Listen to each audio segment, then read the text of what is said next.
aga mina olen Hanna-Maria Helinorm Kliimaministeeriumi merendusosakonnast ja minu kõrval on Tiiu Noorma Keskkonnainvesteeringute Keskusest. Ja esinejate poole pealt on Teamsis on veel ka KIK-ist Kaido Floren, et kolmekesi siis räägime teile sellest toetusmeetmest. Nii, aga kiirelt edasi, et mõte selle toetusmeetme loomise kohta tuli juba päris mitu aastat tagasi. Et selge oli see, et Eesti on väga tugev meretööstuse riik, aga selge oli ka see, et väga paljud nõuded lisandusid merendusele laevaomanikele tulenevalt süsinikuheite vähendamise eesmärkidest. Et tundus õige aeg teha üks toetusmeede, mis annaks kogu selle asjale hoogu natukene juurde ja toetaks ka neid üleminekuid. Et sealt siis sündis ka see mõte. Ja see mõte siis väljendus ka koalitsioonileppes nüüd kehtivas ja eesmärgiks ongi siis teha Eestist meretööstuse ja laevade ümberehituse keskus. Ja koalitsioonileppet täpsustav tegevusprogramm räägib siis sellest, et täpsemalt tuleks siis kehtestada määrus, mis võimaldab siis toetust ka anda laevade ümberehitamiseks keskkonnasõbralikumaks. Ja umbes aasta tagasi, natukene rohkem kui aasta tagasi kehtestatigi siis taristuministri määrusega number 20 toetuse andmise tingimused selleks, et saaks siis toetada laevade ümberehitamist keskkonnasõbralikumaks. Et see kehtiv määrus on hetkel Riigi Teatajas kenasti üleval, siin on link ka, me hiljem jagame slaide ka. Ja määrus töötati välja komisjoni siis üldise grupierandi määruse alusel, et kui üldiselt Euroopa Liidus on riigiabi keelatud, siis väga üksikutel tingimustel on ta siiski lubatud ja see on see üks määrus, mis siis nimetab ära teatud tegevused, mida tohib toetada ja tingimused, kuidas neid tegevusi tohib siis toetada riigi poolt. Et meie määrus siis põhinebki üldise grupierandi määrusel, täpsemalt artiklil 36b ja see räägibki siis sõidukite, sealhulgas veesõidukite moderniseerimisest ja selle toetamisest. Nüüd sellised põhitingimused ongi, ma alustan siis, et kes üldse saab tulla taotlema täna kehtivate tingimuste järgi ongi juriidiline isik, kes on oma asukohariigis registreeritud ja kelle omandis või valduses ümberehitatav laev on. Et siin on mõned piirangud siiski on, et siin ei tohi olla siis taotleja sanktsioneeritud isik rahvusvahelise sanktsiooni seaduse mõistes.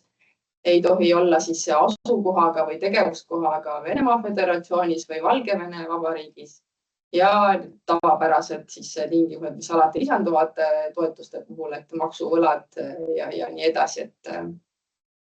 Aga üldiselt saavad tulla siis taotlema kõik juriidilised isikud. Ja mida me saame toetada? Me saame toetada selliseid töid, millega saavutatakse keskkonnasõbraliku laeva või heiteta laeva definitsioonis kirjeldatud tulemus. Ja need definitsioonid tulevad siin järgmistel slaididel ja see ongi nüüd see, mis tulenebki sellest Euroopa Liidu sellest määrusest. Ja mida me ise muuta selles mõttes ei saanud, et see on ette kirjutatud, mis tulemus tuleb saavutada, et tohiks toetada.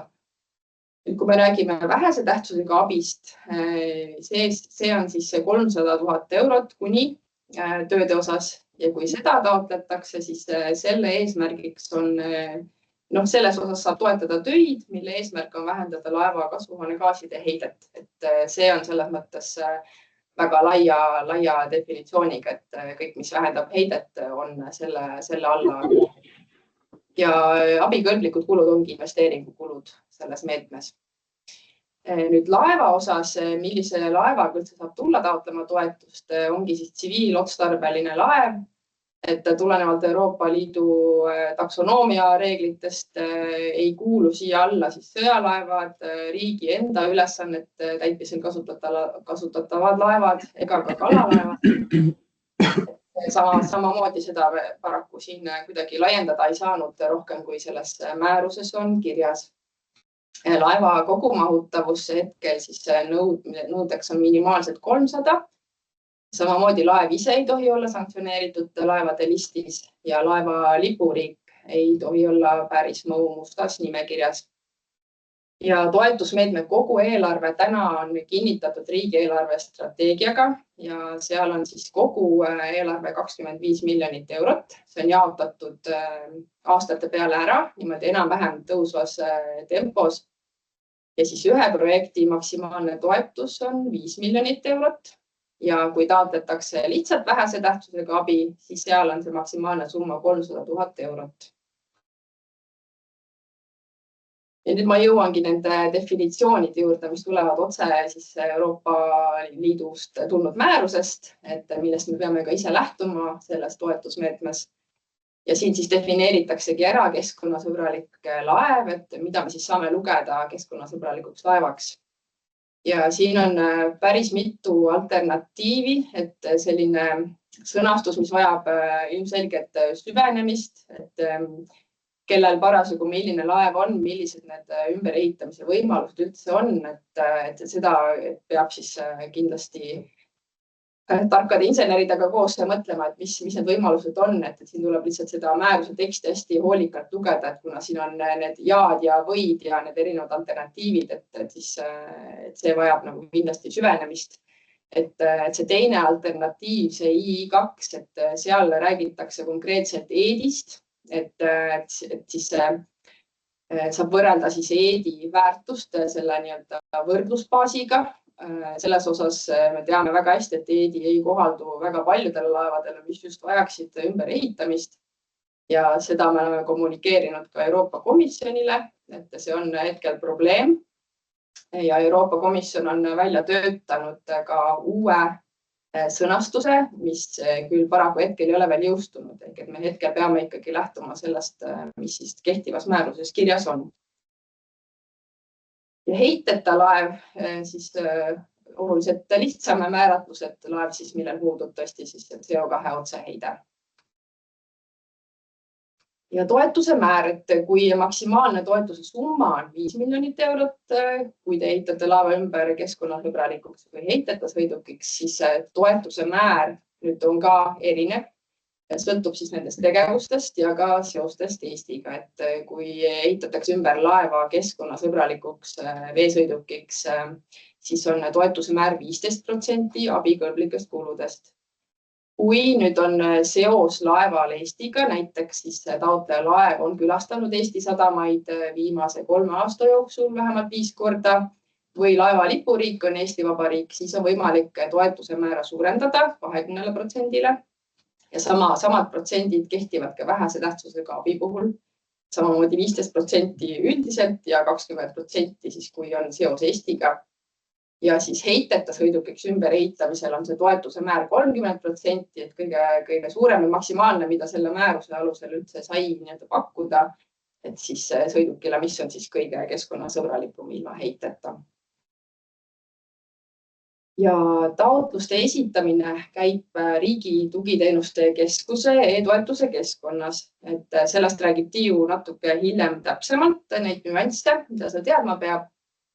Ja taotluses endas, taotlus siis peab sisaldama väga suurt andmekoosseisu ja erinevaid dokumente, et lisaks sellistele üldandmetele nagu nimi, registrikood, siis laevaandmed, on vaja väga palju andmeid ja infot anda projekti enda kohta, et projekti siis nii-öelda kirjeldus, asukoht, kas ehitatakse ümber siis keskkonnasõbralikuks või heiteta sõidukiks, millised on need saavutatavad siis tulemusnäitajad ja ajakava, millist toetuse summat soovitakse, milline võiks olla see maksegraafik, et juhul kui projekti kestus on päris pikk, siin üle 6 kuu, et siis on võimalik taotleda ka vahemakset vahearuande alusel, et see võimalus on ka olemas. Ja siis kogu eelarve, kus on eristatud siis kõik kululiigid ja see on väga oluline eristada abikõlblikke ja mitteabikõlblikke kulusid ja omafinantseeringu andmed samuti. Ja väga olulise nüansina, mis on ka tegelikult sarnastes riigiabi toetusmeetmetes ka teistes riikides, on olnud siis tehnilise ja keskkonnaalase jätkusuutlikkuse aruanne. Et see on siis see sisuline aruanne, mis näitab ka toetuse hindajatele ja toetuse taotluse siis menetlejatele, et tõepoolest, et selle projekti alusel, mida te siis pakute, et selle alusel on võimalik seda laeva tõesti ümber ehitada niimoodi, et ta vastaks ka nendele definitsioonidele, mis on üsna keerukad. et siin ongi siis aruande üheks osaks on siis volitatud klassiühingu kinnitus, et selline ümberehitus on võimalik. Ja kui te taotlete vähese tähtsusega abi ehk siis on mingisugused väiksemad tööd, et siis on samamoodi vaja klassiühingu kinnitust selle kohta, et nende töödega on võimalik siis saavutada kasvuhoonegaaside heite vähenemist. Ja eraldi on KIK-i veebilehel, mida me näitame ka natuke hiljem, on eraldi selline arvutusvorm, et see tuleb samamoodi ära täita ja see siis puudutab samamoodi KHK heidet ja energiatõhusust. Lisaks, mis on oluline, on turu-uuringud või hinnapakkumused, et selleks, et ka taotluse menetlejatel ja hindajatel oleks arusaam sellest mõistlikust maksumusest, on vaja siis esitada ka küsitud hinnapakkumisi, et saada siis see indikatiivne hinnang, siis kui palju sellised tööd üldse võiksid maksta ja kas see, mida siis taotluses kirjutatakse, et see oleks siis kooskõlas selle turu olukorraga ja nende hetke siis hinna siis turu olukorraga. Et hästi palju erinevaid dokumente ja andmeid on siin tõesti vaja esitada. Ja kui see on kõik kenasti tehtud ja taotlus on esitatud e-toetuse keskkonnas, siis vaatab KIK need üle, kui taotleja ja taotlus ise vastavad nõuetele, tunnistab KIK need taotluse vastavaks. Edasi liigub taotlus hindamiskomisjonile. Et hindamiskomisjon hindab siis eraldi taotlust just sisulise poole poolt, et kas see projekti tegevus on põhjendatud, kas eelarve on kuluefektiivne, kas ajakava on realistlik. Et siin on ka eksperte kaasatud ja võib-olla ka vajadust näiteks paikvaatluseks, et siis kui tekib küsimused, et kuidas mingit osa on planeeritud ikkagi seal ümber ehitada või mingisugused muud küsimused, et siis sellest antakse kindlasti eraldi teada, et see menetlus siis võimalikult sujuvalt edasi liiguks. Ja kui hindamiskomisjon on ka oma hinnangu andnud, siis KIK vormistab lõpliku taotluse siis rahuldamise või mitte rahuldamise otsuse. Rahuldatakse siis, kui kõik kriteeriumid on täidetud. Ja pärast otsuse kättesaamist on siis toetuse saajal kohustus avaldada riigihangete registris hanketeade. Et see on siis selle jaoks vajalik, et siis kohalikud ettevõtjad saaksid õigeaegselt info selle kohta, et sellist tööd soovitakse osta, saavad pakkumusi teha ja siis seejärel on võimalik sõlmida leping. Ja siis hiljem siis toetuse väljamaksmine käib siis tasutud tegelike kulude põhjal, ehk siis kui on lõpparuanne või vahearuanne, juhul kui on pikem projekt, on kinnitatud ja siis on esitatud ka kuludokumendid. Ja nende aruannete juurde ma nüüd jõuan ka, et see on ka oluline osa igasuguste toetuste puhul. Et aruandeid on ka vaja esitada päris mitu tükki, et samamoodi, et kui see projekt on väga pikk, võib olla vajalik esitada vahearuanne. Projekti lõppemisel tuleb igal juhul esitada lõpparuanne. Ja siis pärast projekti lõppu on veel vaja esitada järelaruanne. See käib siis 5 aasta kohta aastate lõikes ja esitatakse 13 kuud ja 5 aastat pärast lõppmakse saamist. Ja kõik need aruanded esitatakse taaskord e-toetuse keskkonna kaudu ja nad peavad kajastama siis sellist üldist infot projekti enda kohta, et mis siis tööd ja tegevused lõpuks tehtud said, kuidas on tulemused ja eesmärgid saavutatud. Ja siis olulise osana siis ikkagi taaskord, et kasvuhoonegaaside heite vähenemise ja siis muude tulemusnäitajate info koos siis seonduva dokumentatsiooniga. Ja siis kasvuhoonegaase puudutavad andmed peavad olema taaskord kinnitatud siis Eesti volitatud klassiühingu poolt. Nii, aga nüüd ma annan sõna Kaidole. Kaido saab rääkida täpsemalt riigiabi aspektidest. Jah, palun Kaido. Jah, tere minu poolt. Riigiabi on teema, mis aastal 2026 siin peaks olema mingil määral teada. Eestis on palju juhtumeid olnud, kõlavaid juhtumeid, kus on riigiabi tagasi nõutud. enamasti selle põhitegevuse suhtes on ta nagu mõnes mõttes kõrvaline, aga võib-olla väga võtmetähtsusega sellepärast, et see on mõnes mõttes nagu väga formaalne ja kui väikegi eksimus võib tuua olulise tagajärje, et eks see kogu see toetus osutub siis nagu mitte abikõlblikuks. Riigiabi siis infot saab palju leida Rahandusministeeriumi alamlehel, kuna Rahandusministeeriumi Eestis, kes seda teemat koordineerib, aga olemuslikult riigiabi allub otse Euroopa Komisjoni kontrollile ja ka need õigusaktid, mis siis riigiabi reguleerivad, on otse Euroopa Komisjoni aktid, mida siin siseriiklikult muuta ei saa. Kunagi näiteks oligi, näiteks tuua, mis pärast on oluline, mis võib kaasa tuua, et Eesti ametnikud on üks kuulus Euroopa kohtu otsus oli Eesti Pagar. Eesti kohtus oli selline firma nagu Eesti Pagar, kus Eesti siseriiklikud ametnikud andsid nagu sellele firmale siis lubadus, et kõik on riigiabiga kooskõlas, hakkab tegutsema ja pärast hiljem selgus, et see nii ei olnud ja kogu abi tuli tagasi maksta. Ehk siis selles peab olema selle teemaga ettevaatlik, et meie siin KIK-is võime ka arvata, mida iganes anda pühalgi kinnitus, kõik on väga hästi, aga kui hiljem selgub see hästi polnud, siis tuleb see riigiabi mõttes just, et tuleb see tagasi maksta.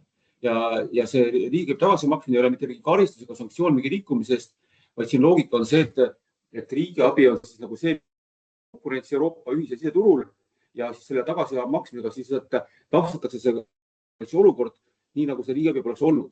Siis tuleb tagasi maksta koos Euroopa Komisjoni vastava intressiga, see peaks olema enam turuintress, nagu oleks ettevõtja kuskilt turuintress laenu saanud. See on just väga negatiivne stsenaarium, seda vältida.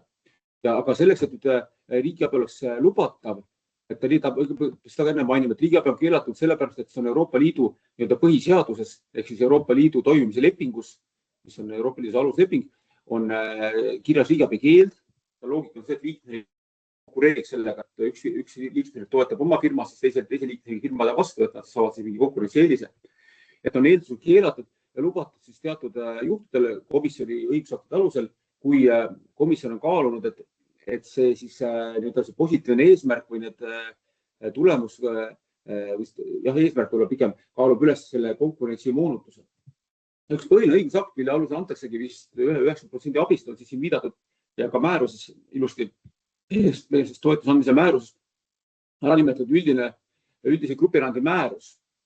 Ja seal on erinevad abiliigid ja konkreetselt meil on nüüd see abiliik 36B, mis on siis nagu enne saigi mainitud, see alguses kohe on selle siis keskkonnasõbralikuks või heiteta sõidukuks ostmise või ümberehitamise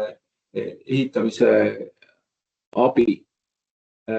Täpsemad siis need nõuded on kirjas selles samas grupide määrustes, mida võib otse lugeda, vajadusel tausta uurida, meiega koos arutada, aga võib-olla mida nagu siin antud juhul siis nagu, mis oli ka juhtum selles Eesti Pagaris ja siin on neid juhtumid olnud, tahaks eriti rõhutada ja südamele panna, on see ergutava mõju teema. Nimelt selles grupierandi määruses on siis artiklis 6 on tingimus, et abi peab olema ergutav mõju, mis tähendab, et see abisaaja pole selle töödega tegevustega enne peale hakanud, kui on ta esitanud liikmesriigile taotluse. Et see on selline vormel või artikli sõnastus. Ja see peale hakkab tahab esimese lepingu, mingi selle töötegevuse esimese lepingu sõlmimist. Ehk siis, kui võib teile tunda, et asi on kõik juba nagu otsustatud, asi on väga selge, enne peab ikka taotluse vähemalt siis ära esitama, enne kui mingite töödega alustada vastasel korral, nagu selle Eesti Pagari asjas oligi, tagantjärele tuleb kogu see abi tagasi maksta. Aga pole mingeid muid tingimusi, et igal juhul tuleb sellega arvestada järgida vajadusel siis nõu pidada. Ja nagu ma alguses mainisin, aga vist käesoleval ajal enam ei tohiks see päris ime või uus teema olla, vaid on juba hoiatavaid näiteid olnud. Ja kui mainida veel vähetähtsusega abi, siis see on eraldi abiliik, seal on palju vabam, aga see summa on nii väike, et meie praeguses meetmes see vist eks midagi on, aga mingit abi on mitte väga palju, see on 300 000 3 aasta jooksul ja see vähetähtsusega abi, mida tuleb arvestada, ei kehti mitte siis iga üksiku kehandi kohta, ehk ei ole mõtet teha uusi OÜ-sid, et igaüks saab 300 000, vaid see kehtib kogu ühe ettevõtja kohta ja mis on isegi veel natukene võib-olla laiem ja rangem mõiste siin riigiabi kontekst, kui ta on raamatupidamises, eks ta ole mitte kontsern, vaid teatud juhtudel ka siis omanik, kui omanik on füüsiline isik ja selle füüsilise isiku erinevad, mis ei ole raamatupidamisele kontsern, aga moodustavad ikkagi selle riigiabi või selle vähetähtsusega abi saamisel ühe ettevõtja. Ja määruses muidugi meil praegusest, kui me räägime siseriiklikust toetuse andmise määrusest, siis seal need abimäärad ja abikulud on tegelikult selle järgi määratud, et peaksid olema kooskõlas peaks tulema koostöösgruppi määrusega, aga ütlesin, et see siseriiklik akt siiski ei muuda nagu midagi Euroopa Liidu riigiõiguses, vaid seda tuleb ikka sellisena kohaldada. Rohkem polegi midagi öelda, eks seal on palju nüansse võib-olla veel, aga neid tuleb juba siis konkreetsemalt töö käigus, aga üldpõhimõtteliselt tuleb aru saada, et kui ettevõtja saab toetust, et see potentsiaalselt moonutab konkurentsi, tuleb arvestada riigiabi reeglitega, neid annab välja ja neid kontrollib Euroopa Komisjon otse ja need on oma formaalsuses kohati nagu väga ranged, sest tagajärg võib olla mitte seda, et natuke eksisime, teeme mingi väike nagu negatiivne tagajärg, vaid kogu abi võib olla siis abikõlblik. Väike asi, aga suur tagajärg võib olla selles. No võt, et see oli minu poolt lühidalt võttes kõik, võib lugeda Rahandusministri kodulehed, kui küsimus tekkis üldiselt ja konkreetsemalt siis juba ühendust võtta ja arutada meiega läbi siis. Nii, aga liigume edasi nüüd täpsemalt sinna taotlemise poole ja ma annan siin sõna siis Tiiule, saab täpsemalt juhendada. Mina näitangi teile põhilised pilte täna siin. Et see on kuvatõmmis KIK-i kodulehed. Siin on nüüd natuke seda eelmist taotlusvooru tabeli kujul. Aga muidu on olemas juba selles mõttes uus info, et avanemas on uus taotlusvoor, tegelikult juba järgmise nädala lõpus. Ja hetkel kodulehel nüüd ilma selle tabelita, selle lisame siis, kui voor avaneb, aga miks me selle alles tahtsin jätta, et visualiseerida, millist infot te siis näete kogu aeg, kuna tegemist on jooksva taotlusvooruga. Siis on näha, milline on see vooru eelarve. Uus eelarve on meil nüüd suurem, 7 miljonit. Ja siis on näha kohe, et mis summas on seda toetussummat planeeritud, ehk siis mitu taotlust on juba esitatud, eks ole, palju on taotlusi hindamisega või otsustatud ja palju on siis hetkel vabad vahendid. Ehk see info on ühe päevaga nihkes, aga kogu aeg saadaval, et uuendatakse niimoodi uue päeva alguseks. Teine asi, mida ma tahtsin siin tähelepanu juhtida, on ühesõnaga, kui paremale poole siin vaatate, siin on ka lingid otse näiteks sisene e-toetuse keskkonda, millest siin Hanna-Maarja näitas, et kust kaudu taotluse esitamine käib, siit saate, on otsetee, on ka õigusaktid, seletuskiri. Ma väga soovitan ka seletuskirjaga tutvuda, sest see avab neid võib-olla natuke lakoonilisemaid toetuse andmise tingimuste sõnastusi paremini, toob seal näiteid, põhjendab, et kindlasti võib sellest kasu olla. Aga põhiline, mida ma nüüd võib-olla isegi paluks teie sisendit, on see taotlemisega seotud dokumendid. Me oleme nüüd püüdnud lihtsustada seda KHG arvutuse Excel-faili võrreldes eelmise taotlusvooruga ja see on nüüd siin meie kodulehel juba olemas. Et vaadake, proovige, kui kellelgi on kohe konkreetseid ettepanekuid, et mis ei tööta või mida saab paremaks. Andke kohe teada, võib-olla jõuame ka juba enne vooru algust need parandused sisse viia ja asjakohasemaks teha. Seesama uus lihtsustatud mudel on meil esitatud juba ka Euroopa Komisjoni poole. Ootame ka nende arvamuste sisendit, et võib-olla niimoodi üheskoos saame selle lihtsamaks, mugavamaks, töötavamaks ja tõesti abimaterjaliks. Nii teie poole, et hiljem, eks ole, ühtlasi taotlusi esitada, aga hiljem ka järelevalvevandus või ka meile siis hindajatena. Siin ma nüüd püüdsin natuke selgitada, et kuidas e-toetuse keskkonnas liikumine käib. Siseneda saab ID-kaardiga, mis tähendab seda, et kui on välistaotleja, ta peab leidma omale ikkagi Eestist esindaja, kellel on ID-kaart, see e-toetuse keskkonna täitmine käib meil eesti keeles, see on ka määruses. Suhtlus käib samuti seda kaudu ja eesti keeles, et alustuseks et üldse sinna keskkonda siseneda, siis ID-kaardiga. Tuleb valida õige taotlusvoor. Antud juhul on meil siis laevade meetmest teine taotlusvoor. Kõik kontaktisikute andmed ja igasugused muud andmed, aga miks ma selle välja tõin, on just see, et ametlik kirjavahetus toimub läbi e-toetuse keskkonna, mis tähendab, et vähemalt ühe isiku juures seal on küsimus, kas soovib isik saada teavitusi e-kirjaga, siis peab olema märge, et jah, soovib.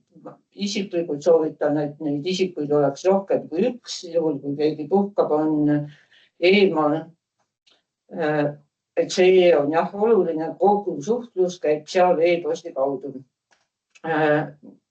Näitan edasi pilti ka, aga iga sellise vahepealkirja all või lõpus on selline küsimärgike, soovitan seal klõpsata ja avada, seal on vahel abiks mõned selgitused, et mida küsimusega mõeldud on või on suunatud näiteks toetuse andmise tingimuste määruse konkreetse paragrahvi juurde, saate sealt juurde lugeda, seletuskirjast juurde lugeda, et see küsimusmärgi avamine võib olla abiks.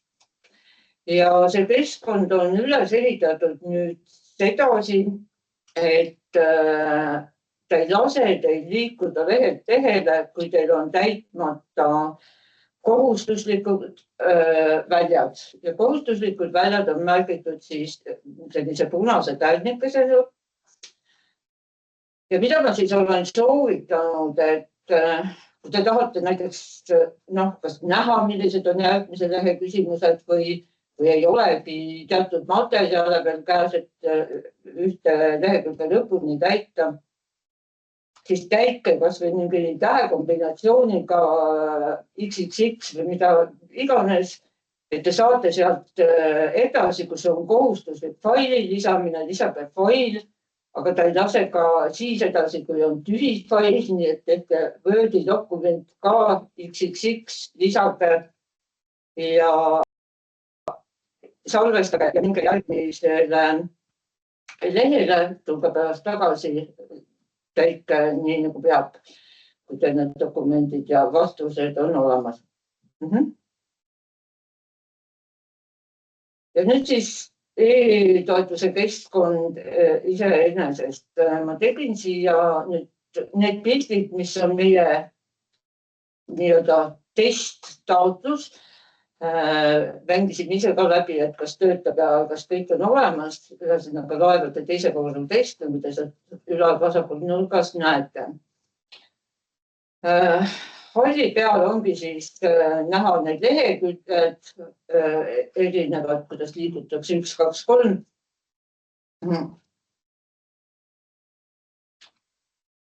Ja see kollase vist tuleb veel.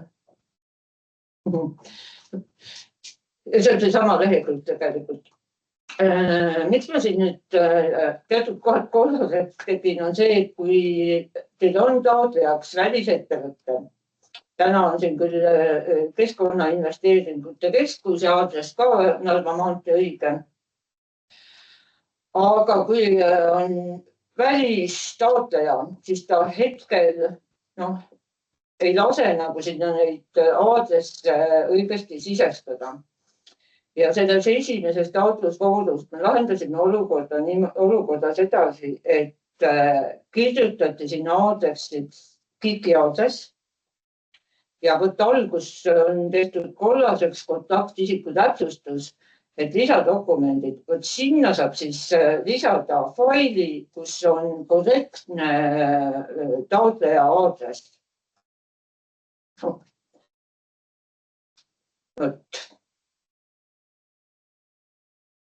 Need lehekülje näitajad lihtsalt infoks, et siin on näha, et saab lippmenüüst valida. Hetkel ei olegi nagu muid siin, kui on see kohustuslik, on see sõidupidal ja need ülesed näitajad on siis energiasääst ja KHG heite vähenemine. Siin algväärtus on eeldatud kirjas meil alati tegelikult 0 ja sihtväärtus on siis iseenesest see summa võrra, eks ole, et mis see kogus on, vähenemise kogus, ütleme siis nii.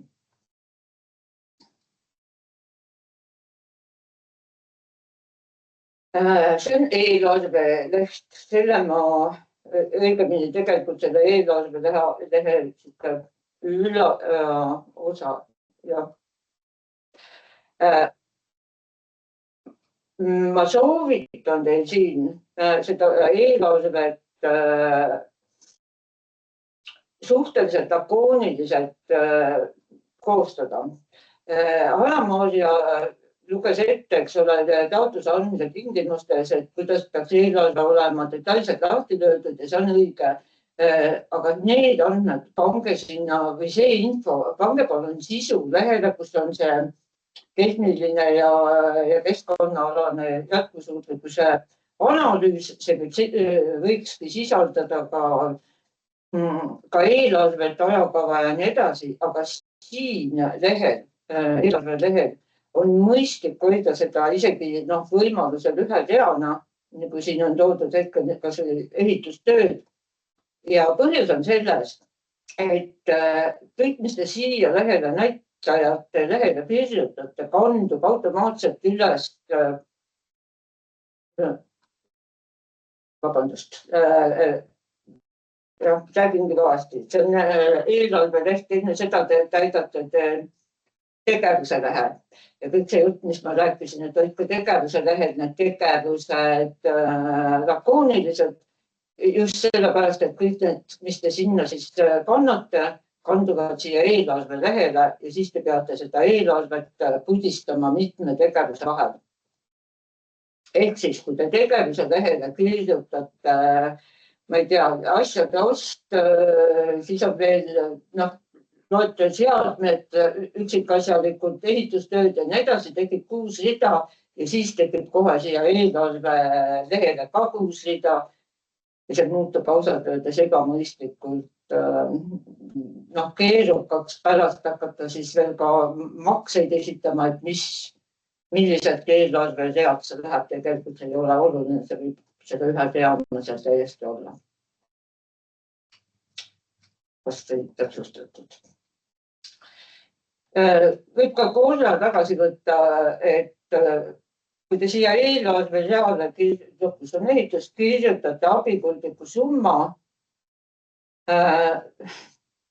ja sinna, siis ühesõnaga seal üleval, kus on see abikõlblik summa, ongi nüüd see kõige olulisem summa, kogumaksumus ja ta sisaldab ka neid mitte abikõlblikke kulusid, aga see süsteem ise võtab siis selle abikõlbliku summas selle toetuse arvutab välja.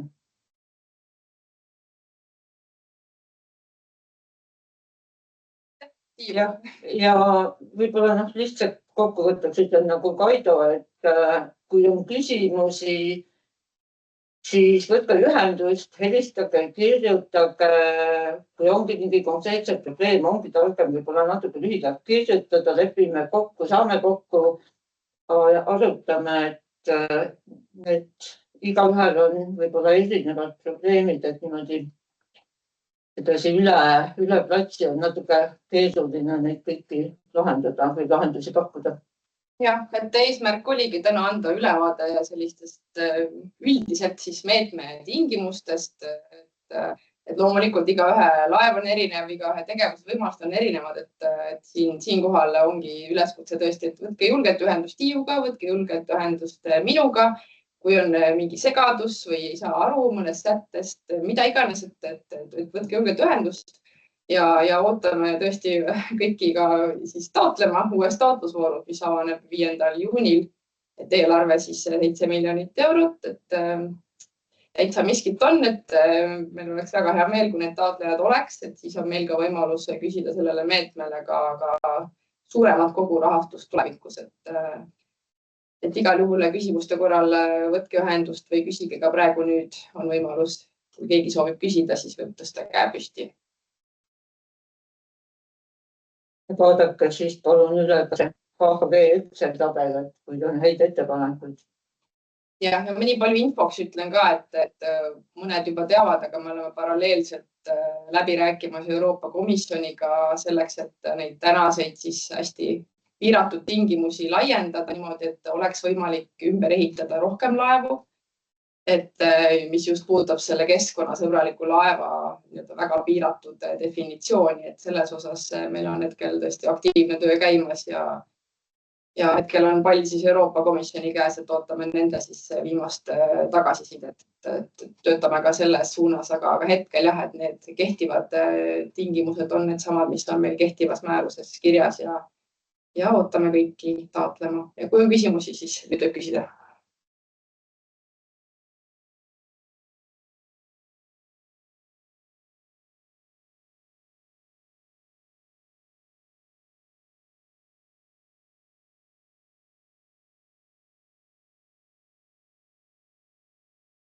Ja Indra, palun. Ja ma küsin nüüd üle veel kord selle, eelmine kord meil jäi jutt jäi selle juures, käis üle, aga ma saan ikkagi praegu nii aru, et nüüd siin on praegu nagu võistlevad pakkumised siis, et peab esitama nagu mingiks tähtajaks taotlused või kuidas asi on, et palun rääkige see ka üle sellest teises voorus. Ja see on täpselt samasugune nagu esimene voor, jooksvalt esitatakse, menetletakse esitamise järjekorras, rahastatakse, eks ole, kes on vastavaks tunnistatud kohe, üksteise suhtes ei võistelda. Ja sellepärast ma nagu rõhutasin ka, et ilmub see tabel sinna kodulehele, et siis näete ka, et kui on järjekordne taotlus esitatud, siis on juba summast jälle midagi broneeritud, et jääb muutub väiksemaks.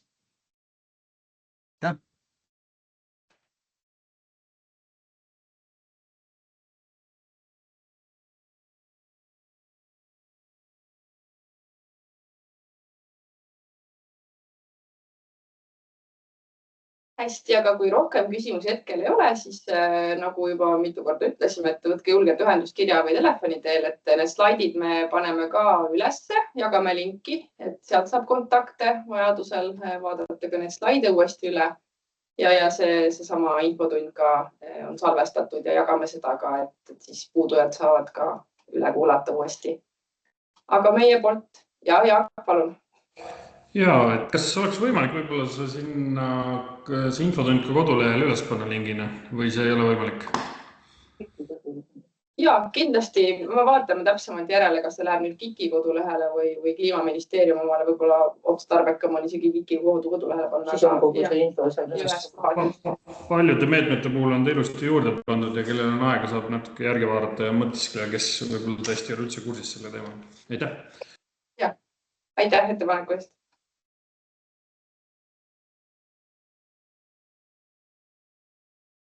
Aga siis veel kord aitäh teile aega leidmast ja osalemast ja kui on küsimusi, andke märku ka hiljem. Aitäh, ilusat päeva! Aitäh teile! Suured tänud, ilusat päeva! Head aega! Head aega! Just!